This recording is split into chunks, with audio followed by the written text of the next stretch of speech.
Going on, everybody? It is Ethan with the Know here for the post game show to get you in the know. Uh, lot to talk about. I mean, it's just one of those things where the Saints came to play, I guess, and I don't know any other way to word it.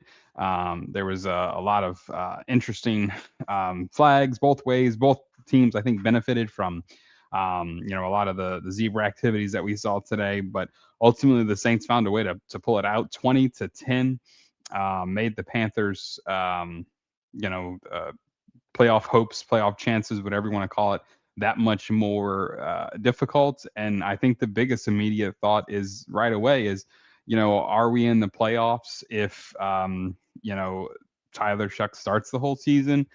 Nick Jennings of the Dome Discussion podcast asked the question is, are we in the playoffs if Charlie Smyth started the whole season? And I think the answer, for me personally, to both of those questions is yes, because a lot of the Saints games this season, outside of maybe one or two, Seahawks being the big, exclamation point on this point, is the fact that you have like just a lot of games that were close. I mean, just taking a quick peek at it, the Giants game, I mean, not the Giants game, I'm sorry, the Patriots game, 25-19, that's a touchdown.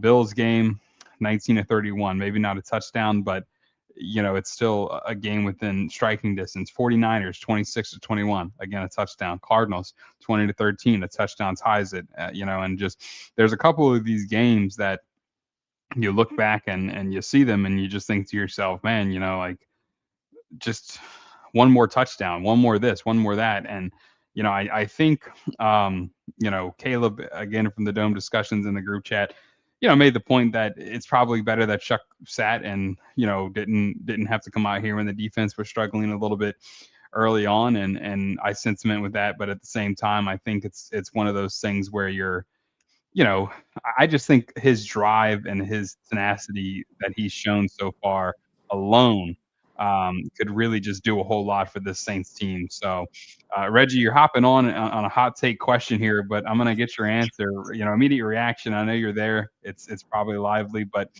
um, do you think the Saints are going to the playoffs right now if Tyler Shough starts the whole season?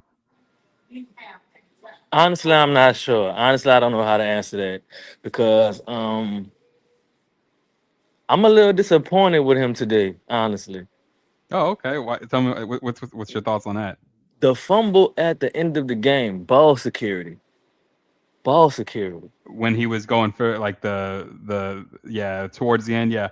I don't know That, if that was technically a fumble, because I think he may have been down, but I think to your point, I think the biggest thing is I don't know how many hits you want your young quarterback to take, because those add up. He's only been absolutely. playing for 3 weeks, and or not 3 weeks, 6 weeks, and he's been in the tent 3 times. So that's a question mark for me. I know you want to use him for his full skill set, but you got to make sure you keep him safe as well. And I think that was one that he chose to run. Line kind of broke down, but this is another thing we need to address. Obviously, the elephant in the room is this offensive line. Tyler Shough could be having. I mean, shoot, Spencer Rattler could still be starting if we had a halfway decent offensive line. But big win. You were in the dome, yeah, Yes, or were I you on was. campus? Yeah, nice. Yeah, how was the dome rocking after that Charlie Smith field goal? Oh, the dome was nice, man. It was actually much more people than I expected to be there. It was lovely, man, and they was ready to explode. They was loud. I wanted to go Right, live, but my battery was kind of low, and I was doing a lot of screaming anyway. But right. I mean, it was. I'm actually finna go watch the Pelicans. I started to just walk to the Smoothie King Center, but they made us go all the way around. But more to the point. Remember, we spoke earlier at the pregame, and I was Hmm. saying that I didn't want him to kind of keep exposing Tyler. Like I Right, said, Tyler, he had a lot of good yards against him the first game. So they were actually prepared for that. If you notice, every time they closed in the pocket before he could take off, they backed up. The defensive line right. backed up. They kept containment. He only broke containment a few times. So they were actually prepared for it. Honestly, honestly, it just seemed like a lot of growing pains. Even with Kellen Moore, even with him being the offensive genius that he is, he's Hmm. he's actually struggling. I see it in the play call. He's actually struggling, man. Yeah, that was actually going to be the next point here. Is a lot of fans on social media, they're definitely, I think, getting fed up with some of the things that are happening with Moore. But I think the next question is Kellen Moore it? Is he the guy for this team in the future, or is he a building block for this team in the future? Because I mean, again, going back to the kneel down, going into the half, you're not getting Yeah, the ball coming out of the half, and you're in a situation where, I mean, Charlie Smith, the dude's making them from 65 yards, and with room behind it during warmups. So the fact that you have two timeouts at the end of the quarter, 20 something seconds, and it almost came down to 3 points. Fortunately, we made the field goal at the end, but that's a question mark for me. And I think, I don't know if the word gall is the one I want to use normally, but gall is kind of being rude and bold. But I almost want my coach to be rude and bold to the NFC South. After absolutely. watching Dennis Allen apologize, I don't want a coach who's nice to the NFC South. I want, and maybe we were spoiled by Sean Payton and the pettiness that he Definitely had, but was. you Definitely know was. that's my biggest question mark with Kellen Moore. It's not, to me, it's not the play calling. He's young. He's going to learn. It's not his scheme. It's not him as a coach. It's, does he have the Personality. boldness to be a head coach for the New Orleans Saints specifically? There's probably teams that he would work for, but for the Saints, a city That that Antonio Daniels says, you're talking Pelicans, he says very often, stay petty, you don't have to get petty. Like, absolutely. and I think New Orleans, they want to talk that nonsense, and I think you need a coach who matches that. You don't Absolutely. need I always said that, to me, um, Sean Payton was the guy who grew up in Kenner and moved to Metairie, and Drew Brees was the guy who grew up on the North Shore and moved to New Orleans. But they both Right. fit the team still, and Right. I think we need that Kennebrew type guy to be the head coach for the Saints. And that's the only question mark for me. I'm not going to question his. There's question marks on his play calling, but that's not the highlight for me. It's, does he have the boldness to be a head coach of the New Orleans Saints specifically? And I think I know your thoughts on that, but I'll still pass it to you for that. Honestly, I want to see what he grows into because I totally agree with your take on Sean Payton. He was definitely I mean, New Orleans is one of those places that if you're going to be here, you have to take on the personality of the city. If Right, you're going to be here, there's no place like New Orleans in the world.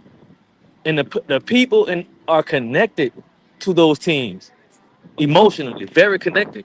I mean, it's historical numbers. It's proven facts that when the Saints win, and this is off topic, but it's very important. When the Saints win, crime and murder goes down in the city. It's right, historical facts. Historical facts. So with that being said, Kellen Moore, I mean, I actually believe the boldness, the personality is actually connected to the play calling. Honestly, I think all that's connected because when he kicked that field goal, when he kneeled down, when he made that knee, when he got in that kneel position, before they hiked the ball, the whole Superdome was booing. right, They were booing. I was like, oh my God, this might turn out ugly. Something go right, wrong in the last couple of minutes, this might get ugly, man. But I right, mean, they instantly started booing when they took the field and got in formation. So I was like, man, this is wild. And what I felt was worse than that particular call was the call on the goal line where we're in the red zone and you run the play to Taysom Hill and he loses yards. Like right, the run game was non-existent. It was non-existent. Besides the right. first quarter, other than that, it was non-existent. And that's kind of how the game got out of hand. And as far as that is a very hot take. Is Kellen Moore's personality able to be compatible with the city of New Orleans and the culture of New Orleans? That's a real big question mark because everybody knows he's an offensive genius. We know this. Right. So we know the play calling is going to get better. We know that. But is he in the proper position? Like any player that gets drafted, they can have the best attributes. But if they are not in the best situation, they're gonna struggle. They're gonna struggle. Yeah, and I think that coaching, never, we're looking at the next couple of years where we're unfortunately going to lose guys like Cam Jordan, we're going to Yeah, lose guys like Demario Davis, we're going to lose guys like Alvin Kamara, and those guys are holding like that locker room culture. Grills as mouth guards. Like just the swagger that the team has now that is New Orleans as well. I think y- you know, going back, I don't want to keep talking about Sean Payton because he's not here anymore. But going back to Sean Payton, I could see Sean Payton in the locker room with a fake grill on to be with the yeah, team. I just to could play never see around with Dennis it. Allen do that, and I don't know if I can see Kellen Moore do that. When Kirk Cousins was wearing all the ice from Justin Jefferson, That was like beautiful. That was beautiful. exactly. It's like that's team building, and does Kellen Moore have that ability? I don't know. We won't talk on that too much because line up LeBlanc over on X, he said that Tyler Shough is going to be something special, and I have to agree. I think no matter who the head coach of the future is, we have our quarterback of the future. We just have to use him more to his strengths and make sure that we're not putting him in positions where he's going to hurt himself more, but because like I said, him being in the tent 2 times this week and 1 time last week was not a fun thing to see, but it's still one of those things. So definitely agree with line of LeBlanc. I think Tyler Shuck's going to be something special. So um, the one thing I want to talk about too is Olave. He was, in my opinion, showing a little bit of frustration. He had that block on the run where he just jabbed a guy in the face mask, not even trying to block him, just jabbed him and got the penalty. And then he responds by dropping the next catch. But then after that, you had that Olave drive that was just absolutely nasty. They knew we were going to him, they still couldn't stop him. Yeah. So Olave, Vele, Shough, Charlie Smyth. I think we have a lot of important pieces going forward. So, but who do you think player of the game for today is? If you had to choose a player of the game. Wow, that's a tough one. If I had to choose a player of the game, oh, that's a tough one because I mean I would give it to the running back. The only person that got in the end zone. I mean, even Right. though he Yeah. got Yeah. even though he got hurt, Neil. Even though Right. Neil got hurt, I believe if Neil doesn't get hurt, I believe it's a different game. And, Yeah, for sure. And and that was the unfortunate part is you saw the run game just kind of plummet after Neil went out, and we had some screens later on that worked well, but yeah, I think Neil, he had over 4 yards of carry, whenever he was active and in there. But as much as I don't want to say it pains me to say this because I do like Olave. I think his ceiling isn't quite there yet, but I think I'd have to give it to Olave just because he showed some frustration, then he drops the ball, but he showed a little bit of resilience after that. The very next drive, he made up for it with, I think, 4 catches in a row. And when yeah. you're the most targeted guy in the NFL and they still can't guard you, that's pretty good. Oh, Like, he's that's one thing I say. exceptionally talented, Yeah, exceptionally talented, and he if anybody in this new era has the personality to match the team, it's Chris Olave. right. Yeah, he's If got that. anybody in That. that new era, that is him. Yeah, He absolutely. he has that toughness, that grittiness. He takes a lot of. I mean, I think the league has been on notice that he's really not guardable one on one. So the strategy that I watch most teams use against Olave since he's been in the league, they know he's going to get his catches. They're aiming to hit him and hurt him. That's Right. why he faces so many concussions and things of that nature because they know he's going to catch. They just making sure they put some pain on him when he does catch it because he's going to get Yeah. open. He's so fast and so quick, and his feet work is immaculate. So he's going to get open, and he can catch. He has Right. laser focus, and he can catch. And I like how he put on the extra pounds of muscle. It's actually helping. You see, he hasn't been hurt too much this year. It's Right. actually helped. The working out and the lifting is actually improving his performance.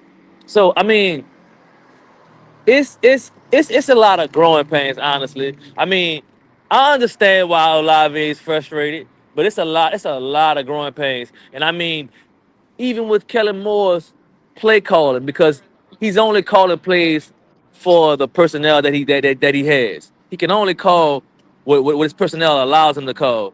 But I Right. I, I also feel like my personal opinion, I feel like he's running our quarterback too much. I mean, Yeah. I know it's a surprise to everybody, but I'm pretty sure everybody that caught on and realized this guy can run.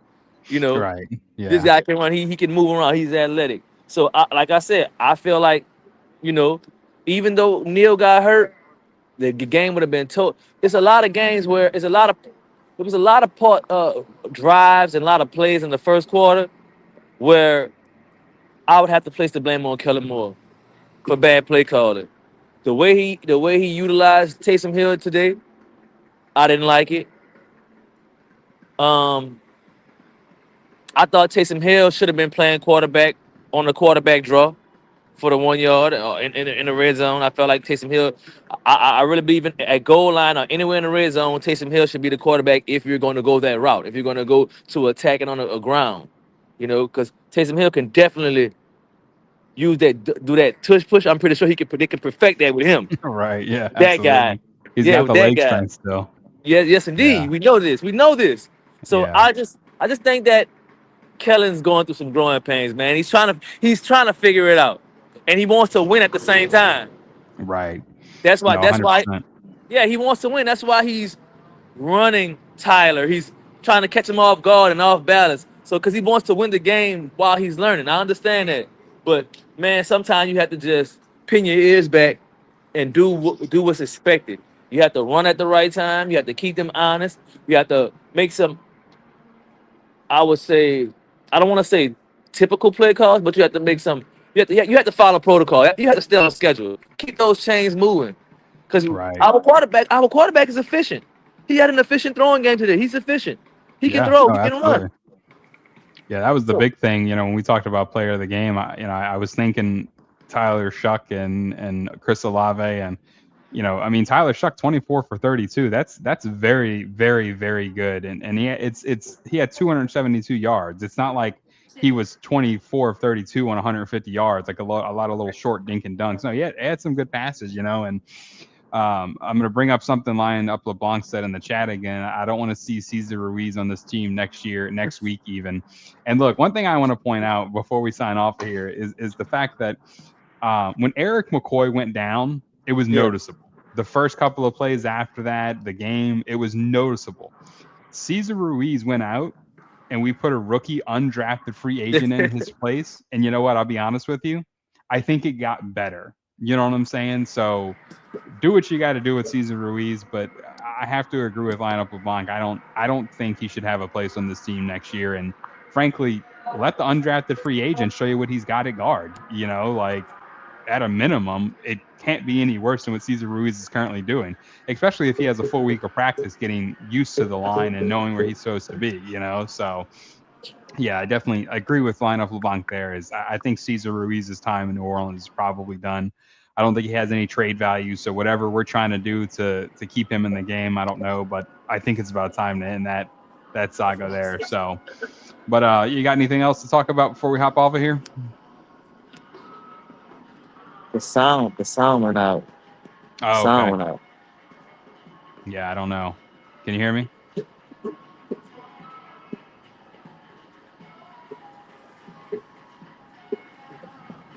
All right, it's all good. We're gonna hop off of here anyway. Again, this has been the post game show to get you in the know with the know. Make sure you check us out everywhere at Be in the Know, www.beintheknow.com. We'll be back next week until the end of the season, assuming nothing comes up. So appreciate y'all, Who Dat, and see if we can win out.